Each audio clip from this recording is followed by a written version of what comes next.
காலங்காலமாக செஞ்சிட்ருக்காங்க. இப்போ 4 வருஷம் ஆகிட்டு நான் கல்யாணம் பண்ணி வந்து இப்போ இந்த வேலை நாங்கள் செஞ்சுக்கிட்டு இருக்கோம். இது 3 விதமாக அந்த மாலை போடுவோம். பந்து மாலை ஒன்று போடுவோம், ரெட்டை மாலை ஒன்று போடுவோம், சரம் போடுவோம். 3 மாலை போட்டுட்ருக்கோம் கடைக்கு.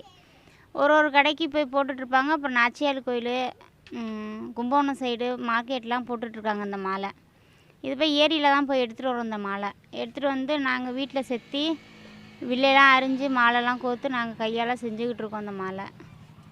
இப்போ 4 வருஷமாக இந்த மாலை நாங்கள் ஓடிட்டுருக்கோம். ஐப்பசி மாதத்துலேருந்து இந்த மாலை செய்ய ஆரம்பிப்போம். பொங்கல் டயத்தில் மாட்டுப் பொங்கலுக்காண்டி இந்த மாலை செஞ்சு கொடுத்துக்கிட்டு ஒரு 10 வருஷமாக நெட்டு தொழில் வேலை செய்கிறோம்.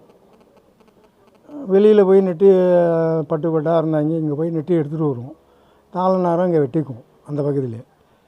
இது ஒரு 10 வருஷமாக நான் இந்த வேலை சின்ன பிள்ளையிலேருந்து செய்ய ஆரம்பிச்சுக்கிட்டு இருக்கேன்.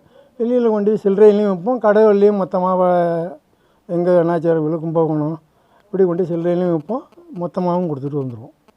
நெட்டி மாலை எப்போலேருந்து தயார் பண்ண ஆரம்பிப்பீங்க? ஒரு 10 வருஷமாக நான் இப்போ தீபாவளி அன்னைக்கு ஆரம்பித்தா இது பொங்கல் வரைக்கும் ஓடிக்கிட்டே இருக்கும். இது வரைக்கும் என்னென்ன விதமான நெட்டி மாலை தயார் பண்ணுறீங்க? பந்து மாலை போடுவோம், இதுலேயே சாதா மாலை போடுவோம், ஒத்த சரம் போடுவோம், ரெட்டை சரமும் போட்டுவோம். அவ்வளோதான். என்னென்ன விலைங்க அது? 900 ரூபா 1000 ரூபா வரைக்கும், 100 மாலை 1000 ரூபா.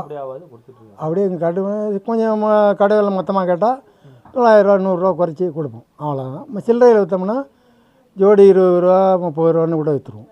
இந்த தொழில் செய்யணும் கிட்டத்தட்ட 10 வருஷமாக செஞ்சிகிட்ருக்கோம். இந்த நெட்டி வந்து கிடைக்கிறது வந்து பட்டுக்கோட்டைக்கு அந்தேருந்து எடுத்துகிட்டு வந்திருக்கோம்.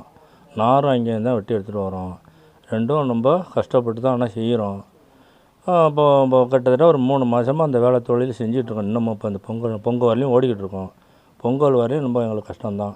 ஆனால் ரேட்டு கொஞ்சம் கட்டுப்படி ஆகிற ரேட்டுக்கு தான் கொடுத்துக்கிட்டு இருக்கேன். பரவாயில்லங்கிற வேலையும் நாங்கள் செஞ்சிட்ருக்கோம். நாங்கள் செம்பிடாமல் இப்போ 1000 ரூபாங்கிற இடத்துல 900 இடத்துல 1000 ரூபாய்க்கு மேலே போகாது. ஆனால் 1000 ரூபாய் சாமர்த்தியம் விற்றா சில்லறையில் விற்றா 1000 ரூபாய்க்கலாம். இதுதான் நடப்பு. நாங்கள் அந்த தொழில் விடாமல் செஞ்சிட்ருக்கோம்.